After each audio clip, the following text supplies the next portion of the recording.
Assalamualaikum students, welcome to the free online classes of economics. In the previous lecture we have discussed the individual test for simple regression. ठीक है, आज हम individual test for multiple regression जो है वो करेंगे. Individual test of significance for multiple regression parameters. ठीक है, so we write here the multiple regression model that y is equal to beta naught plus beta 1 x1 plus beta 2 x2 plus error term. ठीक है, so these are the parameters of multiple regression model और इनके जो significance test है पहले हम individual करेंगे और next जो है वो हम overall goodness of model को check करेंगे. So first we apply the test for beta 1. This beta 1. ठीक है, the test statistics are very simple. First we have h naught beta 1 is equal to 0 and alternate hypothesis is beta 1 is not equal to 0.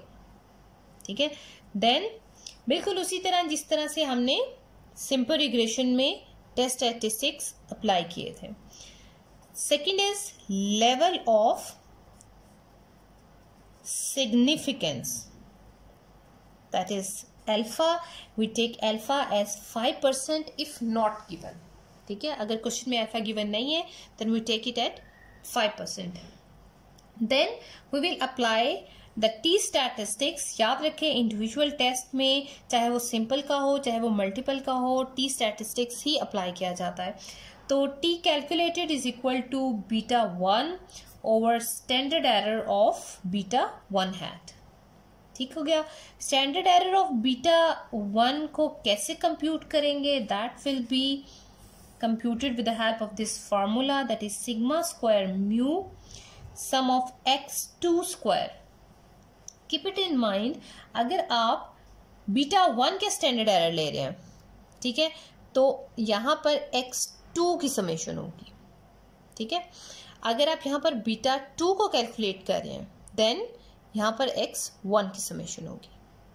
ठीक है, this is a trick to learn the formulas. ठीक है, divided by sum of x1 square sum of x2 square minus sum of x1 x2 square.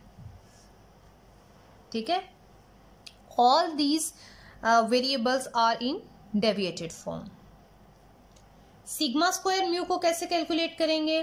Sigma square mu is equal to sum of Y square that is also in deviated form 1 minus are square और n minus k. ठीक है, k is the number of parameters और number of variables. R square is the coefficient of determination. ठीक है, R square को multiple regression में compute किया जाता है with the help of this formula. R square is equal to beta 1 sum of x1 y plus beta 2 hat sum of x2 y whole divided by sum of y square. ये सारी वो summations हैं, वो calculation है जो आप model को जब आप फिट कर रहे थे तो तब आपने सारी कैलकुलेशन वहां पर परफॉर्म की हैं. ठीक है, सो R square is equal to this. अब आपके पास आर स्क्वायर भी आ गया. आर स्क्वायर की वैल्यू के बाद आपने सिग्मा स्क्वायर म्यू जो है वो कंप्यूट किया. Then you compute the standard error of beta 1. Then you put the values in the formula of t calculated and you get the value of t statistics. ठीक हो गया. Then in the next step you will find out the table value for t test. ठीक है, t tabulated that is equal to alpha by 2 and n minus k. that is a table value. अब आपके पास दो values आ गई, एक वो value जो आपने कैलकुलेट की है, एक वो वैल्यू जो आपने टेबल से डिराइव की है. ठीक है, और at the end you will make the conclusion about the acceptance and rejection of null hypothesis. So the step is quite similar to the previous one. If t calculated is greater than t tabulated, then you will reject H naught and accept H alternate. ठीक है. And if T calculated, यानी जो value आपने calculate की है, compute की है, that is lesser than the tabulated value, then you will accept the null hypothesis. ठीक है. So these are the simple test statistics that you have to follow if you are conducting the individual significance test for beta 1. ठीक है. इसी तरह से if you are performing the individual test of significance for beta 2, तो सारे steps जो हैं वो सेम होंगे. You will make the hypothesis that beta 2 is equal to 0, beta 2 is not equal to 0. In hypothesis का क्या मतलब है, level of significance क्या है, ये सारा कुछ आप अपने previous lecture में जो है वो स्टडी कर चुके हैं सिंपल रिग्रेशन के मॉडल में. So we take alpha is equal to 5% if not given. ठीक है. Then we will do the calculation for the t test. So t calculated is equal to beta 2 hat because we are applying the individual test of significance on beta 2. So beta 2 hat standard error of beta 2 hat. Now how we can calculate the standard error of beta 2? That will be equal to sigma square mu and sum of x1 square. जैसा कि हमने beta 1 में sigma 2 square लिया था, summation ली थी x2 की, that is also in deviated form. यहाँ पर beta 2 के लिए हम x1 का square ले रहे हैं. ठीक है. उसके बाद डिनोमिनेटर सेम होगा, sum of x1 square, sum of x2 square minus sum of x1 x2 square and square root under root. ठीक है. बाकी फॉर्मूलाज जो हैं वो सेम रहेंगे. Sigma square mu that will be equal to sum of y square 1 minus r square whole divided by n minus k.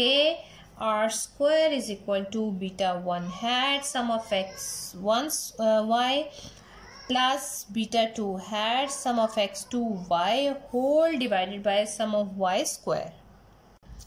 When you have computed the value of r square, put this r square value here, then you will find the sigma square value.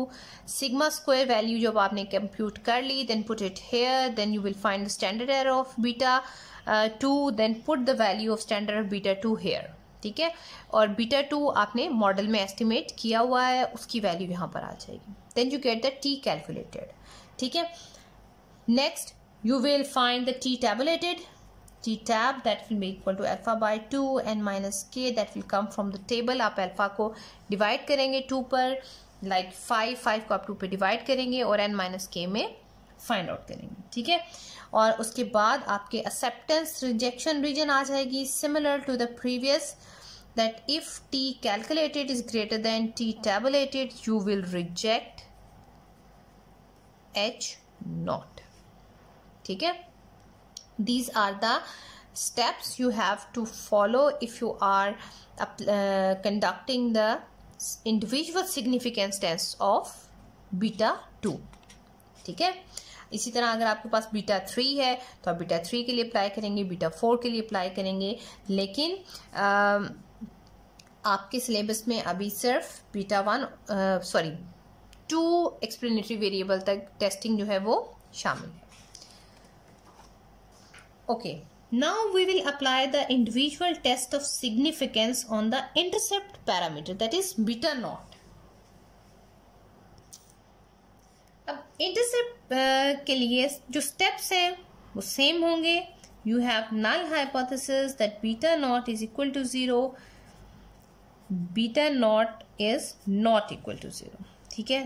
The second step you have alpha is equal to 5% और given. ठीक है. और given. Then what you will do, we will find out t calculated value. तो formula same आएगा आपके पास, t calculated is equal to beta nought over standard error of beta not.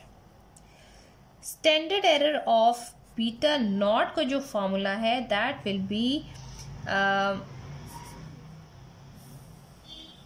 Sigma square mu 1/n plus x1 bar square, x1 के mean का square, sum of x2 का square plus x2 bar sum of square x1 का square minus 2x1 bar x2 bar mean values x1 and x2, ठीक है, whole divided by sum of x1 square sum of x2 का square minus sum of x1 x2 का whole square. ठीक है, काफ़ी लंबा चौड़ा सा फार्मूला नज़र आता है। आप इसको सम अप भी कर सकते हैं अगर आपको इस तरह से डिफ़िकल्ट लग रहा है। Then you can write it as x1 bar sum of x2 minus x2 bar and sum of x1 whole square. ठीक है, तो ये a माइनस बी का होल स्क्वायर का फार्मूला बन गया ये वाला। ठीक है, x1 का स्क्वायर यानी a स्क्वायर तो इन दोनों का स्क्वायर आ जाएगा, b स्क्वायर तो इन दोनों का स्क्वायर आ जाएगा, माइनस 2ab तो ये वैल्यू आपके पास आ जाएगी। ठीक है, और डिनोमिनेटर आपका सेम रहेगा x1 x2 square minus sum of x1 x2 का whole square. That's it and that is the standard error of beta nought. ठीक है, बाकी सिग्मा स्क्वायर म्यू का वही फॉर्मूला है आपके पास, that sum of Y square Y minus are square over N minus K. R square का formula भी सेम है क्योंकि आप एक ही मॉडल के पैरामीटर्स को आप कंप्यूट कर रहे हैं, उन पर टेस्ट अप्लाई कर रहे हैं, तो इन वैल्यूज को बार बार कैलकुलेट करने की जरूरत नहीं है, ये तीनों पैरामीटर्स के लिए सेम रहेंगी। ठीक है, so on the basis of this calculated you will find out then t tabulated similarly alpha by 2 करके, और at the end you will made a conclusion on the basis of t tabulated and t calculated. ठीक है, so these are the steps you have to follow if you are conducting the individual test of significance of regression parameters if you are following the multiple regression. ठीक है, so if you have any question, ठीक है, you may ask.